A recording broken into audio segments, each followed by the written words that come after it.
Hey, it's Sandra. Welcome to another episode of Asexualise, my asexual life. This is supposed to be for education about asexuality, all things asexual. I share my asexual life journey in order to help you in yours. If you haven't already subscribed, me and Eeyore want you to subscribe. Subscribe now and hit that bell icon so you never miss an episode.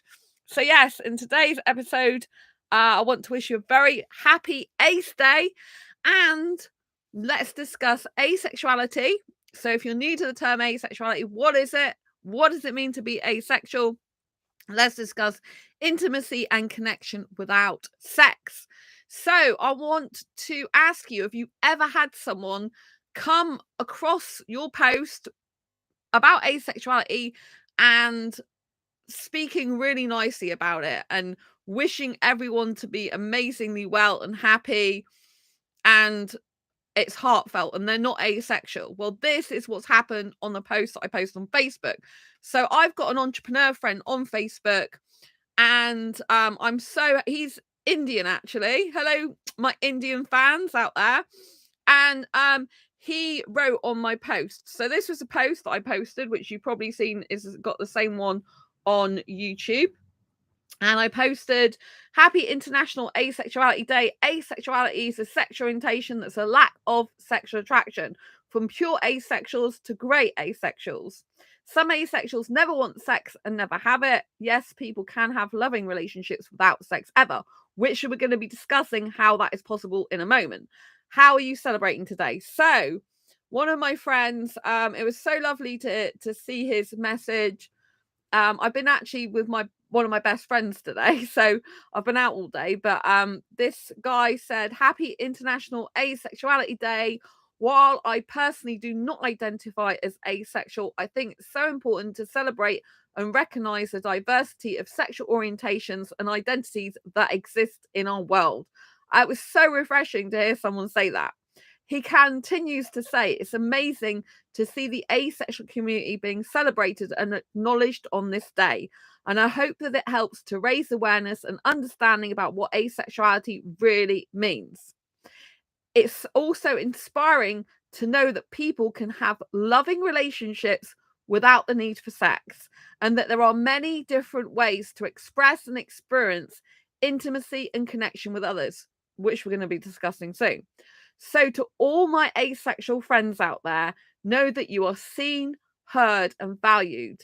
Keep being your authentic selves and live your truth. Happy Asexuality Day. And that's from one of my Indian friends on Facebook, who's an entrepreneur as well. So I was so happy to see that message. It's beautiful when you get people that actually recognize asexuality and that want to celebrate it with us and support us. And it is definitely important for visibility to raise awareness of asexuality so that people can know there are some people in the world that don't have sex. So if you're new to the term asexuality, you don't really understand what it means, you're new to the term asexual spectrum, I'm now going to discuss this with you first of all. Then we're going to talk tonight about well, it might be daytime or morning where you are. We're going to talk now about, after that, about intimacy and connection and how you can have a loving relationship without sex, and it can be a romantic relationship as well. So first of all, if you don't really understand asexuality, you don't understand the asexual spectrum. I'm going to discuss that now with you. So asexuality in broad terms is a sexual orientation that's a lack of sexual attraction, right? But asexuality is also a spectrum of all different asexual identities within that range. So it ranges from pure asexuals that don't want any sex at all, usually because they don't experience any sexual attraction. So the majority of asexuals that experience no sexual attraction whatsoever have no desire to engage in sexual relationships. These are usually the pure asexuals. So pure asexual is someone who doesn't experience any sexual attraction whatsoever. Doesn't mean to say that all the ones that don't experience sexual attraction whatsoever will not have sex, but in my experience, the majority are less likely to have sex or more likely to be sex repulsed. So a pure asexual basically experiences zero sexual attraction, no sexual attraction whatsoever, right? A grey asexual is someone who's more towards the sexual end of the asexual spectrum. So if you think of pure asexuals as not near the sexual end of the asexual spectrum, and then grey asexuals near the end of the asexual spectrum before the sexual spectrum begins, so the more sexual end of the asexual spectrum. So basically pure asexuals, grey asexuals, going into sexual stuff, right? So the grey asexuals, these again, grey asexuality is an umbrella term. So like asexual spectrum is an umbrella term for all the asexual identities within it. So grey asexuality is an umbrella term on the more sexual end of the asexual spectrum, and the grey asexuals are the ones that do experience sexual attraction. But this is very important. It's only in limited, rare, or specific circumstances, or they experience it but not enough to want to act on it.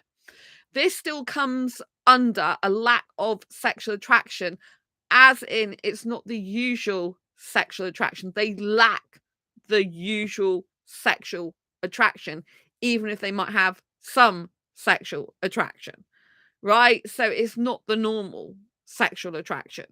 And so within the grey asexual spectrum, you can get grey asexuals as an actual term, or you can get demisexuals, for example. Demisexual can only experience sexual attraction when a deep emotional bond has been formed. You can get phrasexuals. A phrasexual person experiences sexual attraction, but once they are actually in an emotional bond with someone, they lose sexual attraction. So they're opposite to demisexual.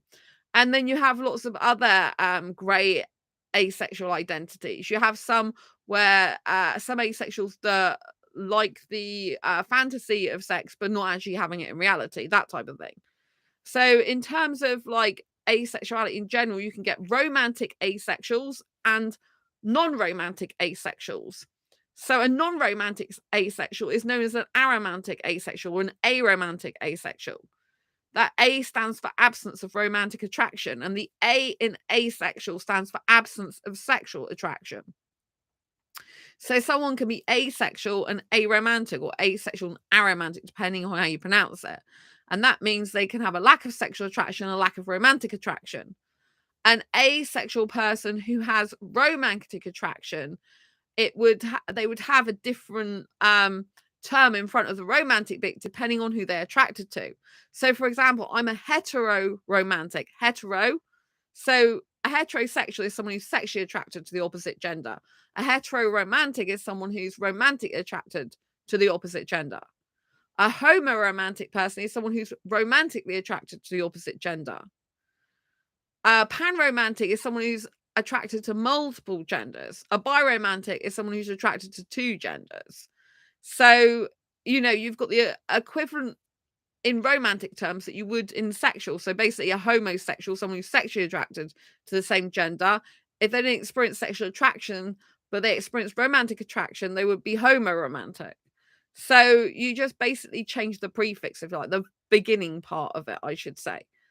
So I hope that gives you an idea of asexuality. And so pure asexuals don't get the need, urge, or want for partnered sexual intercourse. Like, we don't feel that innate need. We don't feel that innate desire. We don't have someone come along and we feel in our bits that we've got to have sex with them. Or we feel in our being we must have sex with them now. It doesn't happen like that for us. We don't get that need. We don't get that urge. We don't get that want. It's not within our system. It's not within our blood. It's not within our body. It's not who we are, right? And so we don't get that. And so someone was saying to me, like, oh, how is being asexual different? Like, what makes you different? What's the reasons for it? Why are you like the way you are? And to them, I would say, well, why are you like the way you are? Why are you heterosexual, or whatever sexual orientation you are? What made you like that? What made you have the urge for sex? What made you have the want? Made you have the need for it, right? So you've got to understand that every sexual orientation is a sexual orientation. It's got as much right to be on planet Earth as any other sexual orientation. And, a asexual person is not someone who's abstaining and purposely holding themselves back from having sexual intercourse. It's someone who doesn't get those needs, urge, or wants in the first place. So someone who is celibate, for example, who isn't asexual, they are forcing themselves to repress those urges, repress those sexual needs, repress those sexual wants, and to hold back, to fight them, Whereas an asexual person doesn't have those needs in the first place, doesn't have those reactions, doesn't have those wants, doesn't have those needs, doesn't have those feelings. They're not there. So there's nothing to repress, there's nothing to push down, there's nothing to fight, there's nothing to challenge, because it's the way we're naturally made up, right? And a lot of people just don't understand that. And the reason they don't understand it is because society is hell-bent on making everyone believe that we all want sex, we all need sex, and sex is healthy. It's not healthy for someone to have sex if they don't want it, they don't need it, they don't like it, and they're forcing themselves to have it because society dictates that's what they're supposed to do. And if they don't do it, something's wrong with them. Nothing's wrong with someone wanting different things. Nothing's wrong with someone liking different things.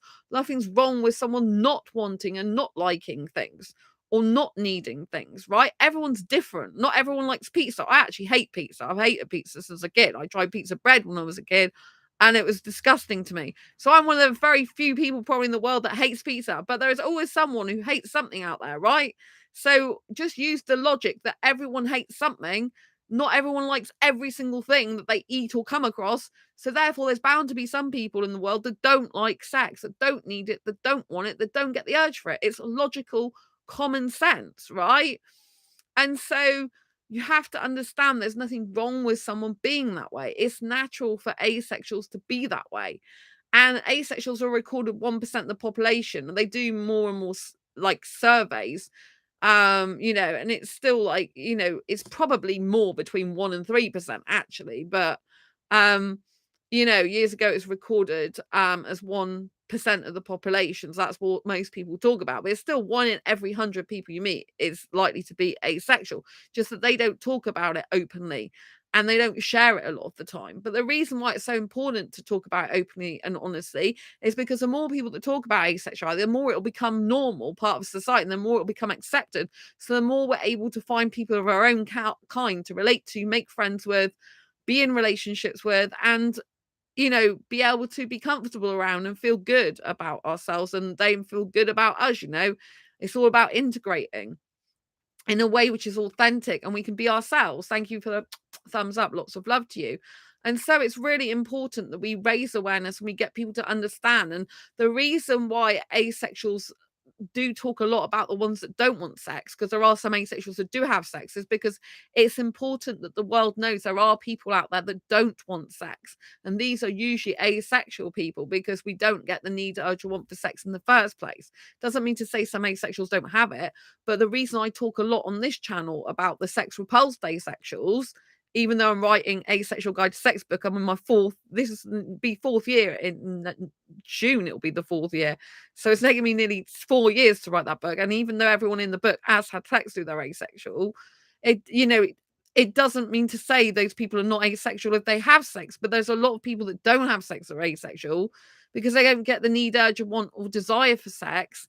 And it's important we let the world know this so that people can stop thinking in dating scenarios, for example, that everyone who's going to be in a relationship is going to have sex. And we need to get away from this idea that just because someone doesn't have sex doesn't mean to say it's just a friendship, right? Because I get so annoyed when people are just like, well, well, you just want a friend, or I'll just be your friend, right? Because rather than them saying, actually, I'm looking for a relationship, but you're not what I'm looking for, or I need sex in a relationship, I'm finding on Facebook dating, which I'm just taking a break already from there. I've only been on there a few days.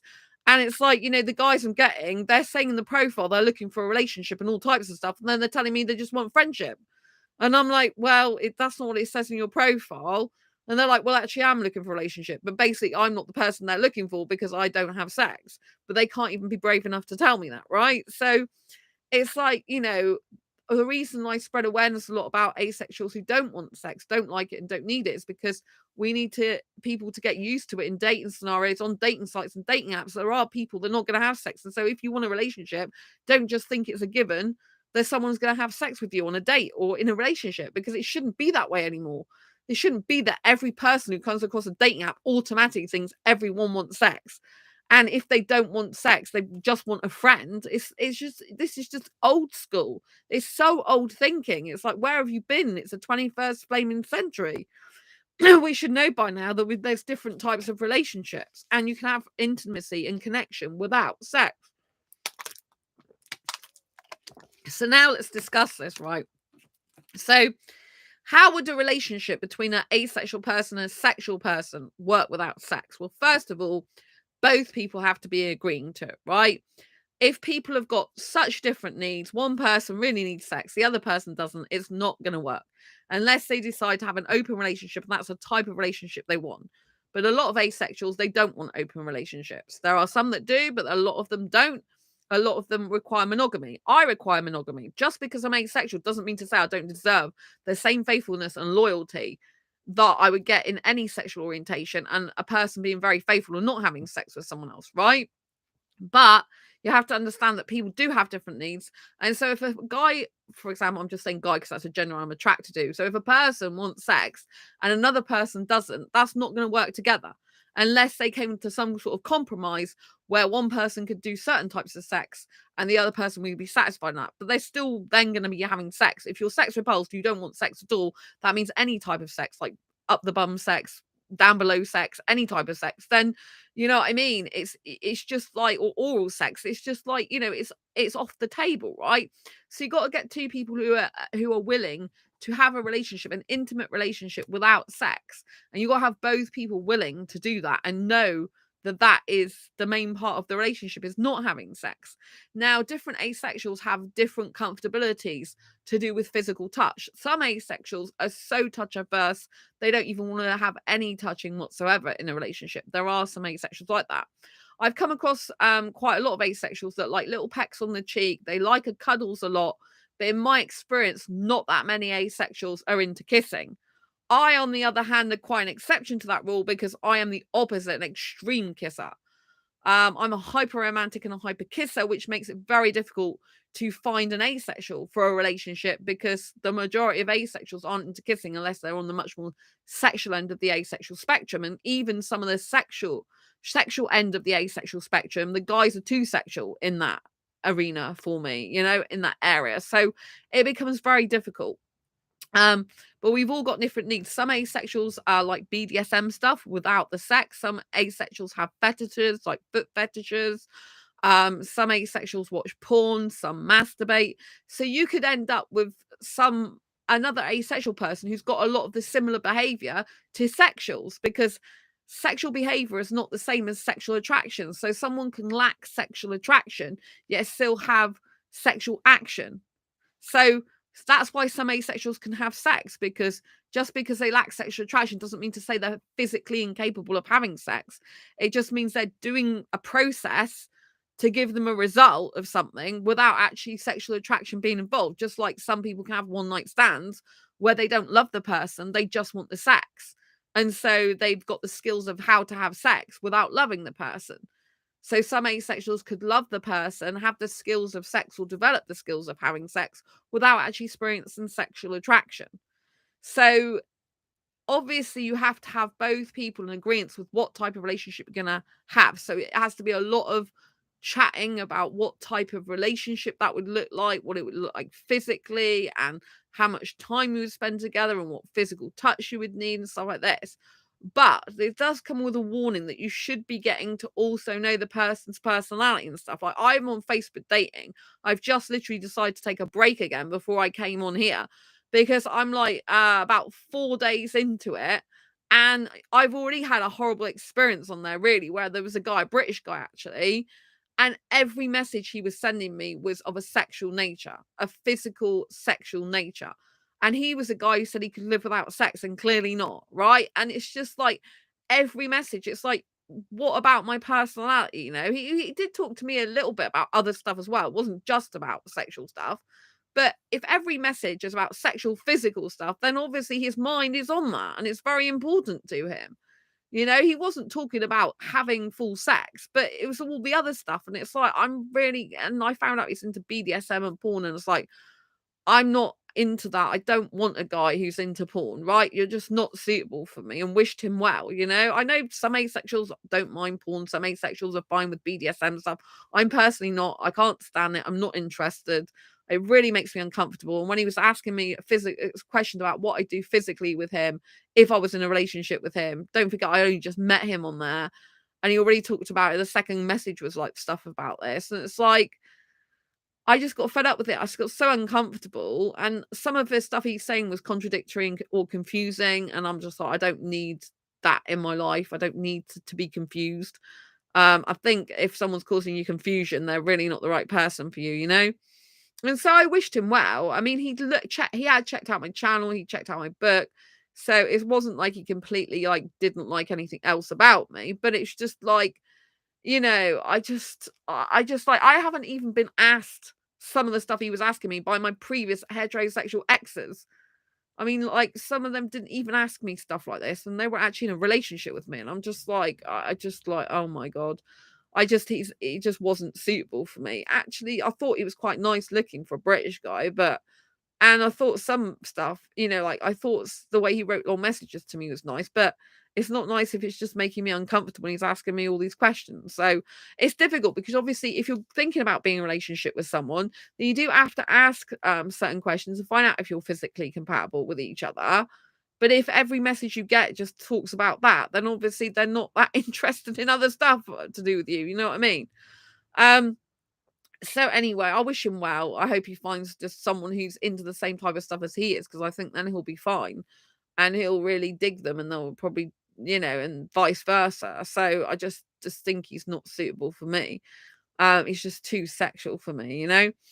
So that really put me off, and now I think I just need to take a break again. But so anyway, intimacy and connection. How can you have it in a relationship without sex? So basically, sex is only one form of physical connection, right?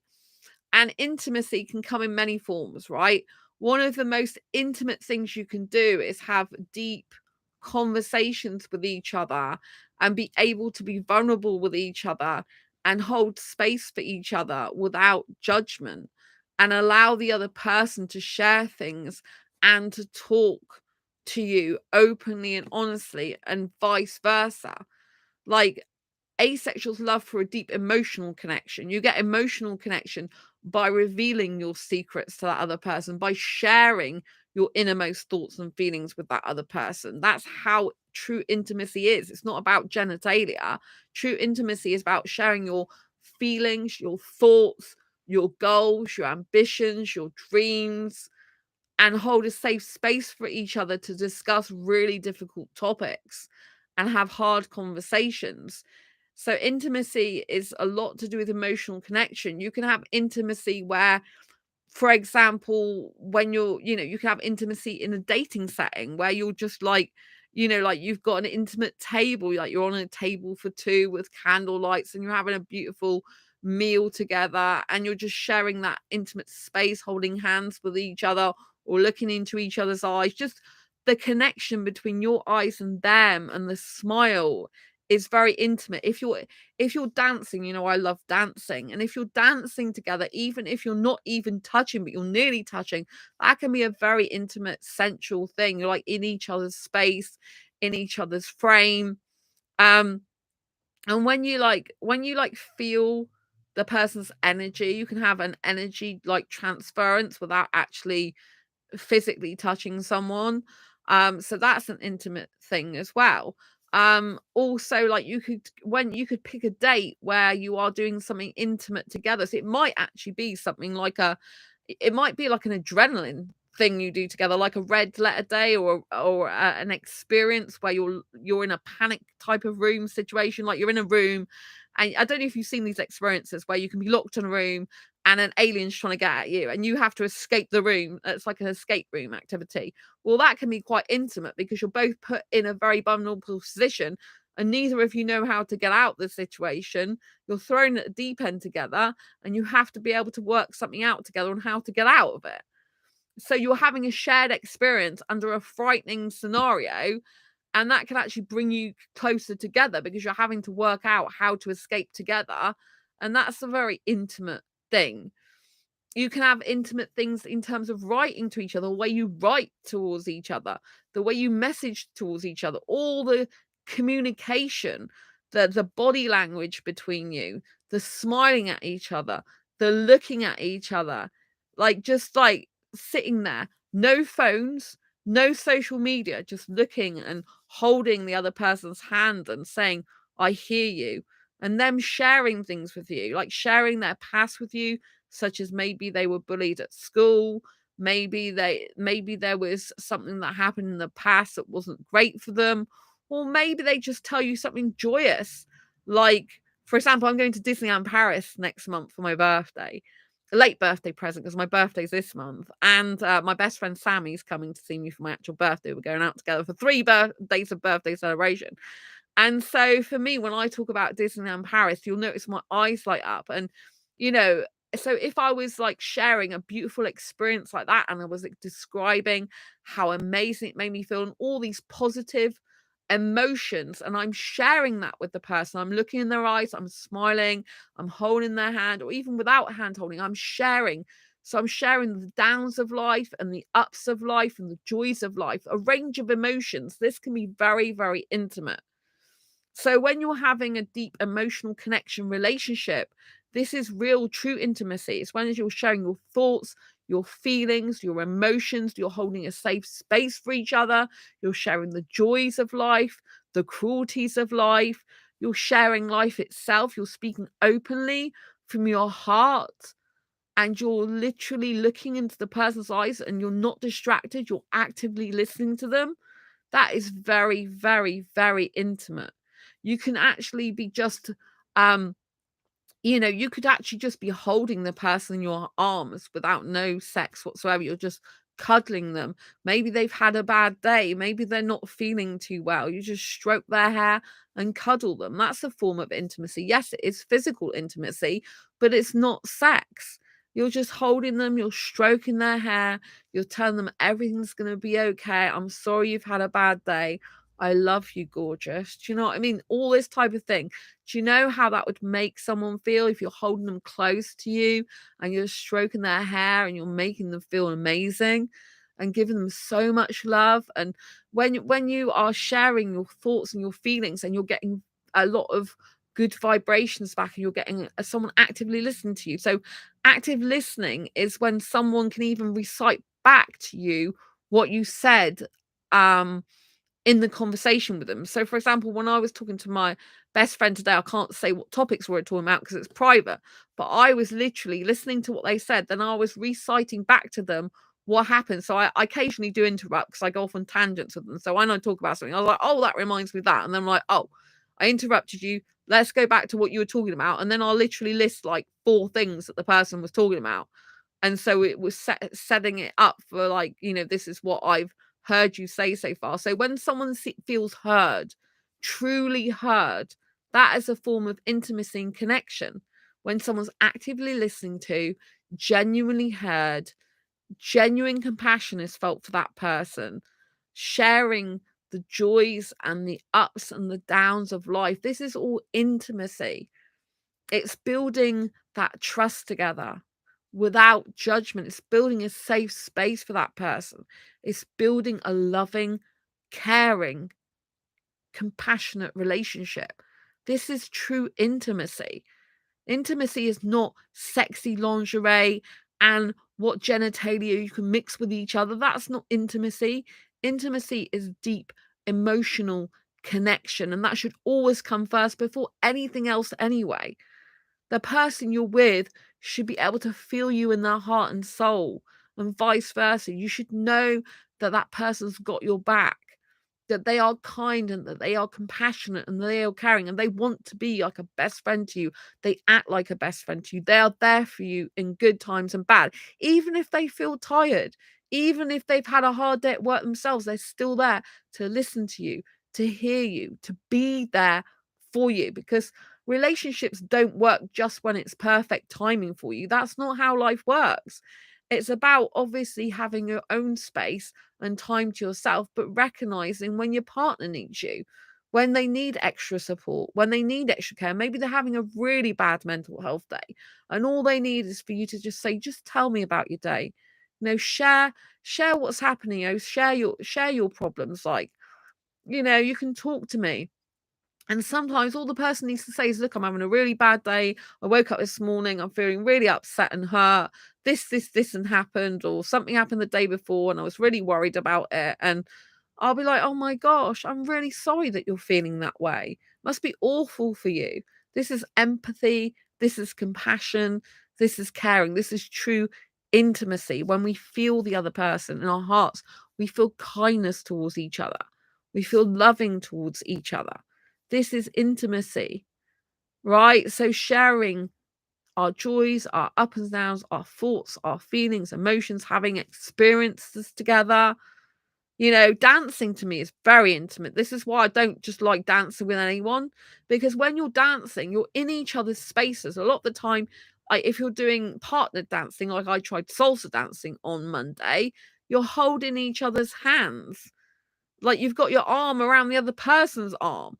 To me, that's very intimate. So different people have different comfortabilities with physical touch, right? But if I've got just my fingers intertwined with someone, to me, that's very intimate. But some other people might not think that. I've known people who hold hands and they don't mean anything by it. They're just like friends. But to me, holding hands is very intimate because it is something I would usually do in a romantic relationship. If someone's holding my hand, I feel physically connected to them. To me, holding someone's hand usually, if it's a guy, because I don't usually try and hold women's hands, although I do get some Indian women holding my hands and Indian Bollywood parties and stuff. But if I hold a guy's hand, to me, it's like electric. And in a relationship, it's like electric. It's something very magical. It's like an exchange of energy from one hand to another. And obviously, you could have sensual intimacy. So if we're talking about physical stuff without the sexual intercourse, you can have sensual intimacy. You can have, like I said, just like someone stroking your hair can make you feel amazing. Someone stroking the lips, someone kissing sensually your lips without any genitalia involved whatsoever, someone just kissing your cheek or your nose, all these type of things can build intimacy. If someone's like stroking your arms or touching your body in a certain way without sex, that can all be intimacy. You can touch someone all over their body without having sex. You could massage them, for example. You could you could be kissing all over their body without any sexual intercourse whatsoever. This can be really arousing, really intimate, and it can be a full body experience. So, but just by kissing on the lips can be very, very intimate if you want physical intimacy. Intimacy can just literally be you spending time like in each other's company, totally focused on the other person. And connection is all about the way you communicate with someone as well. Like connection is about staying connected to someone, like even when you're far apart, so that the other person feels like they're there for you and you're there for them. So if you have a long distance relationship, for example, it's more imperative than ever that you have daily communication and that you're talking with each other and you're understanding each other and you're having these conversations, and you're talking about your day. When you talk about your day and you share what's happening in your day and your world, even if you're in different time zones or in different cities or in different countries, if you share your day, this is a very intimate thing. If you share your day and you share photographs and you share what's happening in your life, this is all intimacy because you're like sharing, you're letting someone into your world who doesn't have to be there, but you choose them to be there because they're your special someone, right? So it's all to do with intimacy, and connection is to do with communication. Like you can connect on multiple levels. You can connect in a heart way, you can connect in an energetic way, you can connect in a soulmate way, but you should ultimately always be best friends with each other as well, right? But it's like if you have a video call with someone, that can be very, very intimate, a video date, right? And so just by sharing things and allowing yourself to be vulnerable with each other can just be incredible. And when you're like-minded, that can also help. But say you're together and say that you just like feed each other, that could be very intimate. Like where one person's spooning like ice cream into the other person's mouth, that can be very intimate, right? So intimate is defined as what you make it, but it's also shared experiences, sharing lived experiences, it's sharing your heart's desires.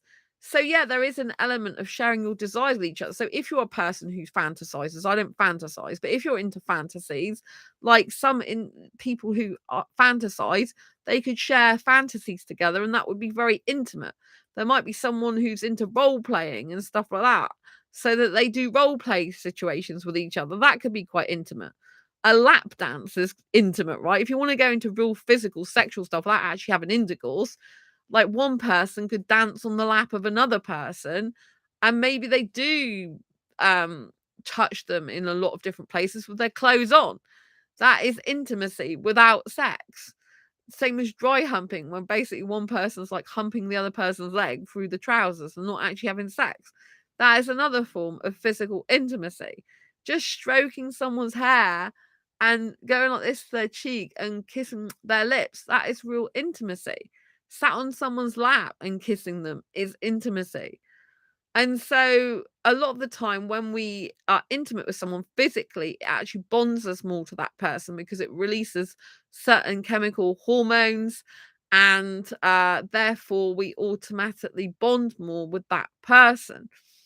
So you have to understand and be aware of these scenarios, because you want to be intimate with someone who you can trust, who you love, who loves you back ideally, and who has got your best interests at heart. Because if you're with someone who adores you and who makes you feel good the majority of time, then life is just so much better and good, right? So I want you to know that you can have connection with someone without having sex. You can have a deep emotional connection with someone. You can have a soulmate connection with someone. So for me, right, I don't have sex, but if I was in a relationship, a romantic relationship, I would personally be wanting to kiss the guy the majority of the time, hold his hand, which would be like physical connection, stroke his hair, stroke his arms, kiss him a lot. I would be fine to sit on his lap, in between his legs, cuddle him. So this would be like physical forms of intimacy. And then I would want to share my secrets with him and he to share his secrets with me and to tell me like his wildest dreams. And I share mine with him, and lots of communication like text messaging, audio calling, video calling.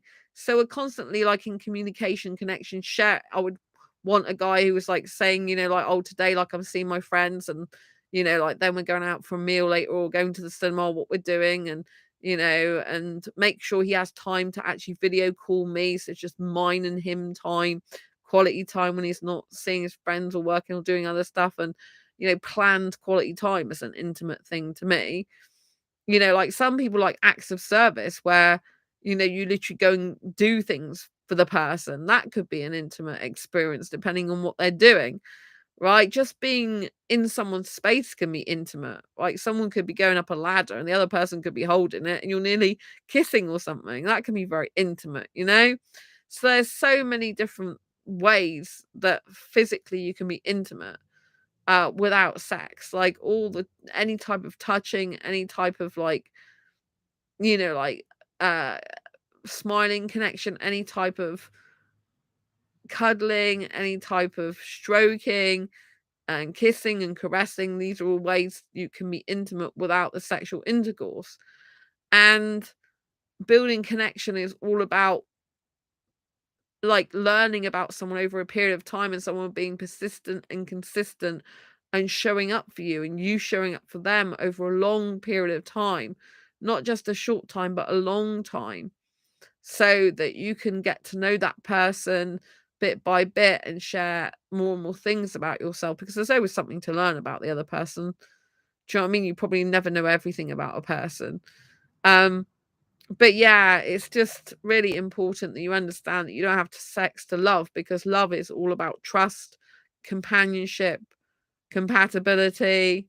It's about a feeling you get in your soul with that person. It's about someone who makes you happy and who's got your best interests at heart. It's about someone who's compassionate and kind to you, someone who genuinely cares about your welfare and well-being, who wants you to succeed in life, who wants to do the best for you and you them, who truly wants to cheer you on, and who wants to be there for you in your time of need, and who really sees you for the true authentic self that you are, and loves you for who you are, no matter what you look like.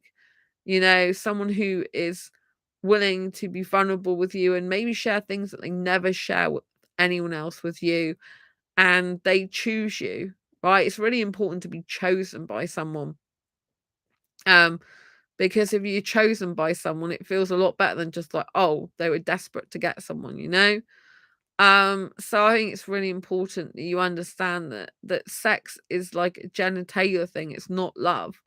And love is all about doing loving acts for someone, caring for someone, genuinely being there for someone. Unfortunately, some people throw this type of care and love away because they don't value the person in front of them. But true intimacy is when you value the person, you value every touch, you appreciate them, you value every time you spend with them, you value the way they value you, you really appreciate each other, you really care about each other, you really want to be in each other's lives, you're enthusiastic to hear from the other person. You just feel so amazing, and you're just feeling like, I really care about this person. So, you can do as much physical touch as you want without having sex. You can be there for each other mentally, spiritually, and emotionally. You can just love someone. Like, love has got nothing to do with genitalia. If I love someone, I'm really into them. I like kissing, I like cuddling, I like holding hands, I like being there for them emotionally, I like understanding their pain, I like, celebrating their wins with them, and, like being there for them in the hour of need. And I genuinely care about people in general. And I just think love is beautiful without sex. And I do think that sex is not needed unless you need it, right? And so yeah, I mean, so I know there's going to be some people out there, some guys, for example, and they're like, the woman never understood me. I never felt seen by her. I never felt heard by her because she didn't understand me. And understanding and being heard and being seen by someone is a very intimate experience. When a guy is understood, he feels valued, he feels appreciated, he feels validated, and all these things help to build connection and intimacy, as they do if a woman feels that way, or whatever gender.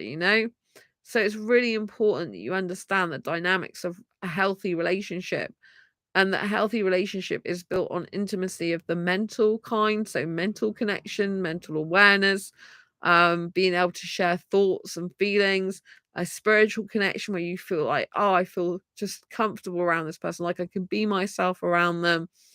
They're like a comfy armchair to me, and it feels good and healthy, and they share and hold a space with me where I can talk without judgment, and I can feel safe to be around them. Safety is a huge thing to do with intimacy.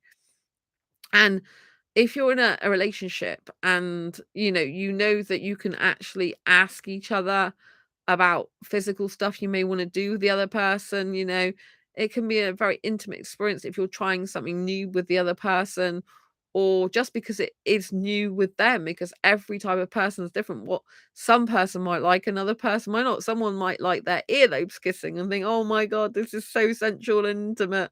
Another person might not like that. So obviously intimacy is to do with the individual taste as well. So you've got to, obviously, if you get into a relationship with someone, potential relationship, ask the person what they like, what do they appreciate, what type of physical stuff do they want to do, right? Because whatever they want to do, it's going to be good for you to do that if you're comfortable doing that. But don't do stuff you're not comfortable with. And so just know that love and intimacy are not necessarily together, because you can be intimate with a friend even. Um, but basically intimacy is about being physical, close proximity, as well as mental, emotional, spiritual proximity. So it's to do with how close you are to that person, really, and how much you're in tune with that person, and how much you share with that person. you know I hope I've given you some good advice about intimacy and connection. And connection is all about being persistent and consistent, being there for each other. You shouldn't be worrying about, is a person going to speak to me again or not. You should just be knowing and confident that that person is going to message you again. They are going to see you again. They are going to spend time with you because they really damn well care about you, you know? And know that just it's good to just be you, you know? If you're asexual and worried you're never going to find a relationship, I know how difficult it is, but never ever compromise yourself and think you've got to do sexual acts just to please someone. 'Cause that's not going to be intimate, connective experience if you don't want sex. If you're an asexual who doesn't want sex, that's just going to feel like horrible and uncomfortable, and it's going to like put distance between you and that person. A person should be basically feeling like they're very close to you and you feeling like you're close to them, that you can tell them anything, that you can be physically close to them as much as you want or need or like, and so can they, without worry and fear it's going to hurt. You know, and be gentle with each other and caring, compassionate and loving. I hope that everyone finds someone who's good to them, who's loving and kind and caring, and that the world becomes a much better place, because we need people right now. We need people to understand that intimacy, true intimacy, is very rare these days. You know, in the age of swipe culture, most people are keeping them things to themselves or just talking about generality stuff.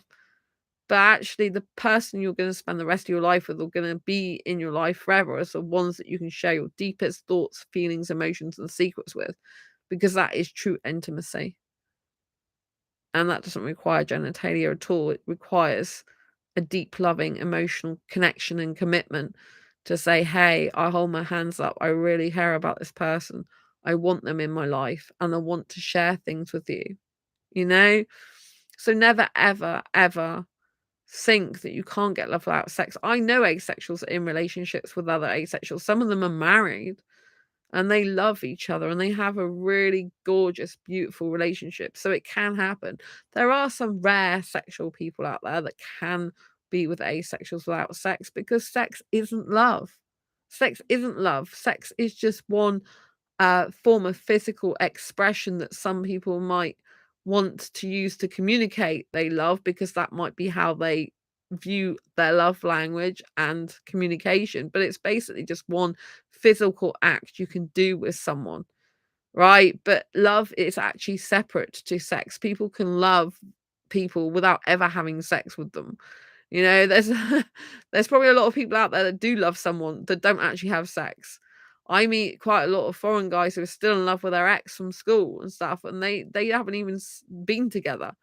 You know, and that they're not seeing another person because they're still in love with the person from years ago, and so they can't even have sex with anyone else because their heart like belongs to them. You know, so there are a lot of people who just don't have sex for months or years anyway, right? It doesn't mean to say they can't fall in love and love someone, because of course they can, you know? But anyway, asexuality personally is an awesome thing to be. It's not easy when you're doing dating and relationships, and it can be very difficult, you know, when you're trying to find the love of your life. But I do believe that we all deserve love and happiness. If we want to find a special someone who loves us just as we are, then we should never give up. And for more asexual advice about love, life, and sex, don't forget to get a copy of Asexual Perspectives, 47 Asexual Stories, Love, Life, and Sex, a celebration of asexual diversity, and find out what it truly means to be asexual on the asexual spectrum, told through the stories in this book, real life stories. It covers what asexuals really think of BDSM, porn, kinks, masturbation, what the differences between sexual desire and sexual attraction, what the differences between arousal and sexual attraction, advice what asexuals would give to other asexuals. They talk about marriage, living together, and what lot. So grab yourself a copy of Asexual Perspectives on Waterstones, Amazon, Barnes and Noble, or Blackwalls. I'll see you soon next video live stream. Don't forget to give this video a thumbs up if you like it. Share it with someone who may benefit from this video. Comment below. I'd love to know what you think. I'll see you soon next video or live stream. Happy Ace Day. Take care. Lots of love. Bye. Bye.